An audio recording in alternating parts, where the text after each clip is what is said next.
Looks like we're live, and this time I have my mic on. Great. Okay. All right. So here's a bunch of new questions. I think these were asked last week, and I've actually had some of my students report that they got asked questions about lists back in April, toward the end of April. So I think these are pretty recent, and of course that's kind of what we do here. We just take the most recent questions. Let's begin with part one. Do you often make lists? Yeah, I make lists all the time.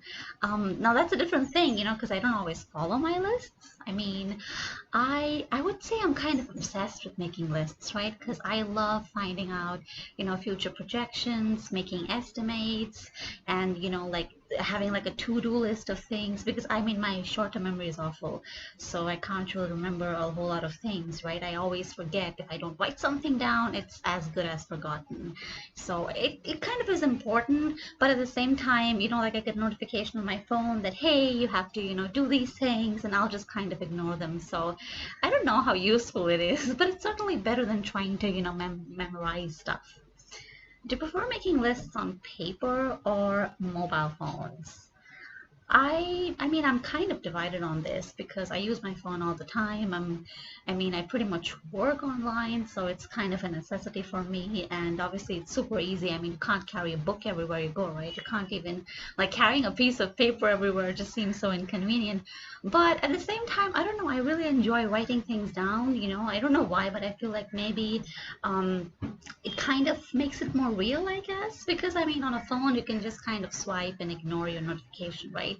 But overall, I'll still say, despite my feelings about pen and paper, I still use my mobile phone most of the time, when I'm making lists for shopping, or, what I have to do today, what I have to do next month, and so on. Do you make lists before you go shopping? Oh yeah, all the time. Because, well, I mean, back when, once upon a time, when people were able to go out, I used to, I love like shopping, for groceries and everything.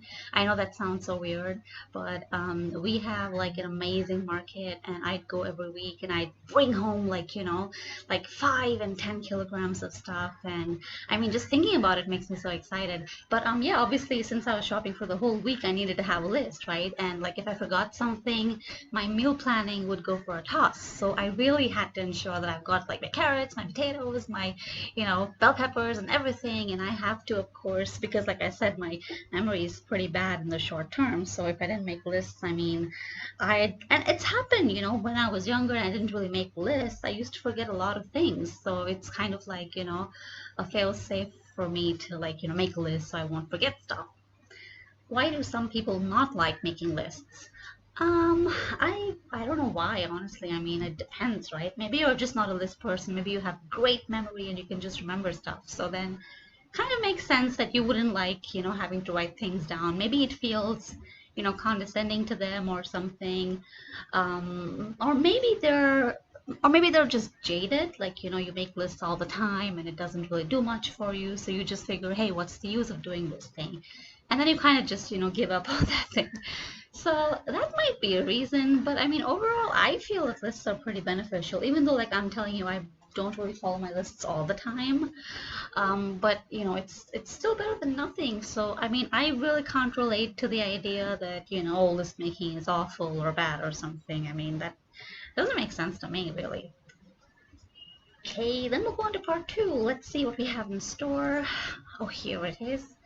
Describe an occasion when you had to wait in a long line or queue for a long time. You should say when was it, where was it, what did you do while waiting, and explain how you felt about it.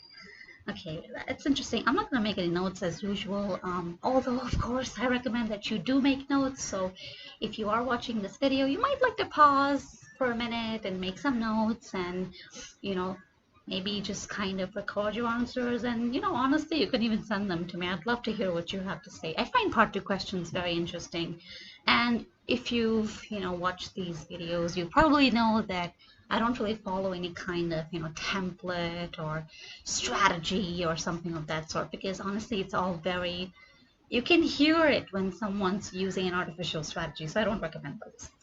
All right. I remember a couple years ago. This was actually 10, probably 11 or 10 years ago when I just, graduated high school.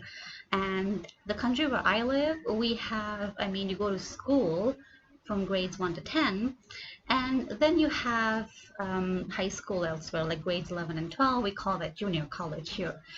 So I think we'd sat our exams, I think sometime in April or May, and we'd received a notification that, hey, your results are out, and, you have to travel all the way to university, which is like 25 or 30 kilometers from, like my home. And it's pretty normal for people to, just be day scholars. You don't have to like go to another town or city. It's not very common where I live anyway. So there's like, just to put things into perspective, the university, the college that I went to had thousands of students, probably like 8 or 10,000. And so we were made to wait in line, but it wasn't a singular line because we had all of these students, half of them came with their parents, and some people were waiting in line for some other people because they didn't really give us a time, when they put up the list of people who were eligible to do a degree program within the same college, because it was a very competitive college. Like I said, there's like 10,000, 8,000 people, students. So getting a seat was like it was cutthroat, to be honest. And so we were all kind of excited and scared, because getting yourself admitted to a college or university it's really difficult in here. Getting yourself to a good one anyway.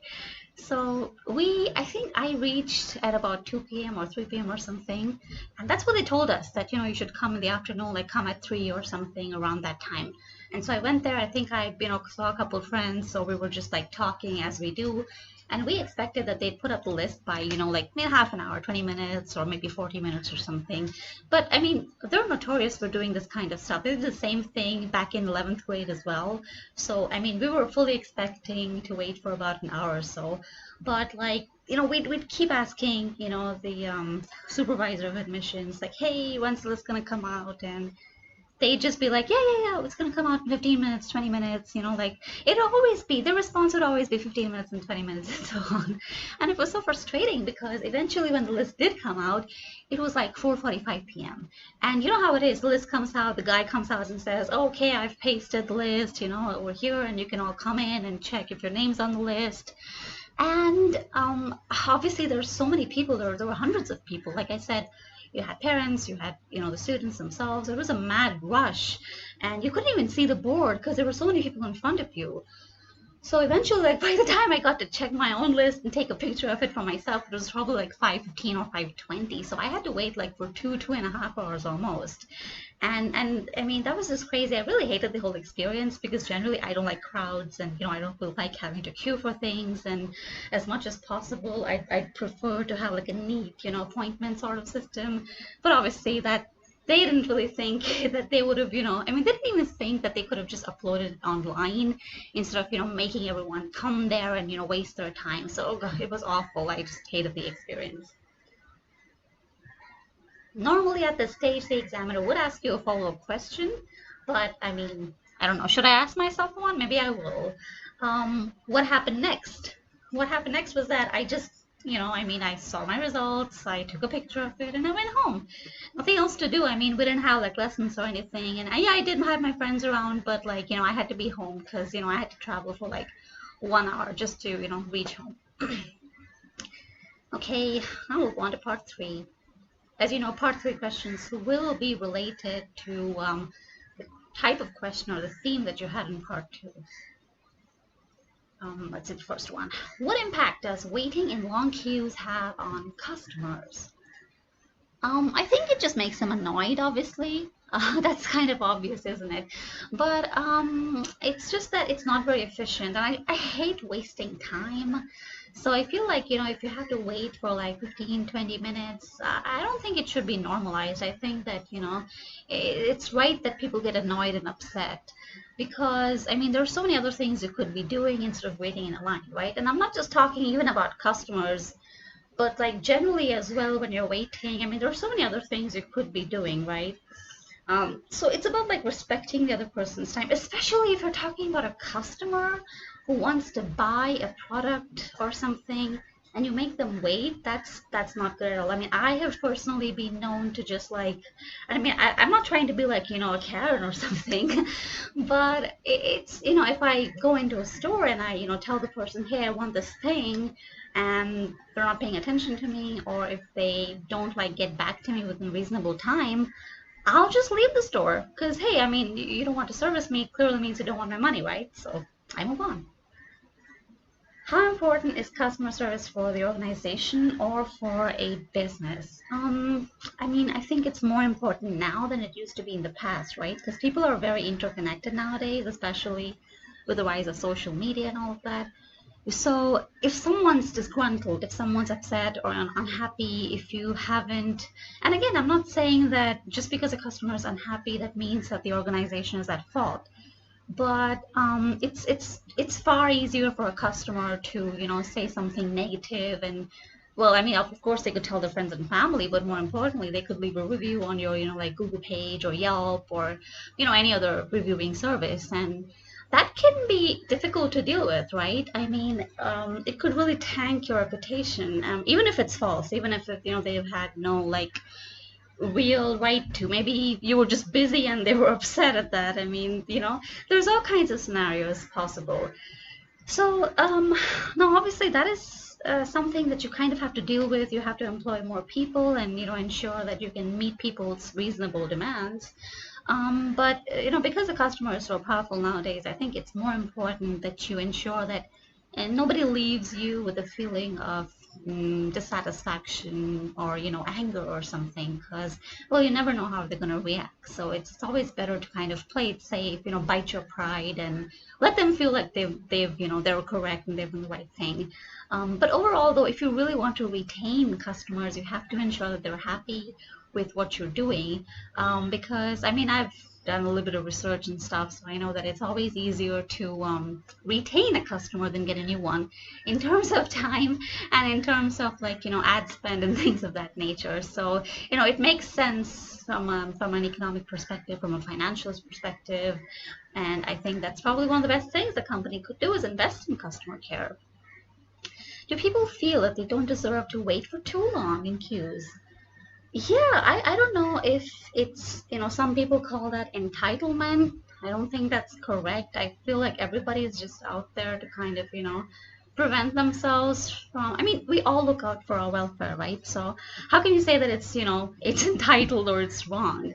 I feel like you're completely, in a way, you're right if you expect that I'm going to get service within a reasonable time. And reasonable, I think that's really important because, I mean, let's say that you're going to a store or you're going to some kind of place, maybe you're waiting for a restaurant, and I mean, if you have to wait for like 10 minutes to be seated or something, I think that's okay. But if you have to wait for like 20 minutes, 25, half an hour, that's kind of unreasonable, right? Again, depending on the kind of service that you have. So yeah, people do feel like I want to safeguard my time because I mean, it's a limited resource. It makes sense that you'd be upset if someone's trying to waste your time, whether they're doing it on purpose, which is rare, of course, but you always feel like it's always about self-preservation over, caring about what's right and wrong. And I think there's nothing wrong with being selfish. I mean, people are selfish. Humans are selfish. It's just the natural, way of things. So it's not wrong. And if they do feel that way, I think they're completely in the right. Do you think robots are going to replace humans in the near future? That kind of depends on what you mean by replace. A lot of people have the idea that humans are going to become some kind of slave class and, that the robots are going to rule over us, but I don't think that's likely. We already can see that, there's lots of tasks which have become kind of automated, like grocery checkout, for example. And I think that's a good thing. Automation isn't something to be feared. Yeah, maybe some low-wage jobs would be lost, but I don't think that's something to be concerned about, right? Because you need someone to operate the machines as well. You need someone for research and development. You need someone for customer care and all these things. No matter how much you automate your processes, you will always need some kind of human touch. So, I mean, when you look at it from this dynamic, a robot is a creation of a human. doesn't make sense for me to think that, well, a robot is going to replace a human. I mean, who created you? Hello? You couldn't possibly think that it's some kind of viable threat, because we control their intelligence, we control what they can do. And if we are afraid that they're going to somehow replace us, whether, you know, in jobs or in some kind of weird dystopian world where, you know, they become a ruler class and we become a slave class, then, I mean, you have the power, you have the technology, you control it, right? So I don't think that's just something really silly. Is this a positive or negative development? This is kind of weird. I mean, what do I think, that robots are positive or negative? It's kind of ambiguous, the question. Do you think robots are going to replace humans? So do I think that's positive or negative? If robots are replacing humans in terms of, you know, time-intensive tasks, for example, let's take the example of a washing machine, right? Long ago, you'd have to wash your clothes by hand, and that would obviously be very time-intensive, and it's not exactly an easy thing to do. But with the invention of washing machines, I mean, you click a few buttons, you put in your powder, and you're done. I mean, your clothes pretty much even come out dry nowadays, right? And we've got things like dishwashers and so many things, computers, for example, mobile phones. There are so many tasks that we don't have to do anymore. And that's not a bad thing, because, I mean, it's great that tech can make our lives, you know, our life so much easier, right? I mean, why would you want to work hard when you can work smart? A lot of people are afraid of the whole job loss aspect. Like, yeah, okay, well, you know, let's say they like create a robot which can flip burgers or something, and yeah, well, burger flipper jobs are gonna go away. But you need someone to operate the machine eventually, right? You need someone to control the stuff and all of that. So, I mean, it will just be something that's helpful to us. I generally am in favor of like all kinds of, you know, innovation in technology. So I don't think that's a bad thing at all. I think people are just worried for no reason. But again, that's just my opinion. Alright, all well done in, what, about 17 minutes? So I know I kind of overshot, which I tend to do a bit. But remember that obviously your exam will only be around 11 to 15 minutes, 11 to 14 minutes actually, not more than that or less than that.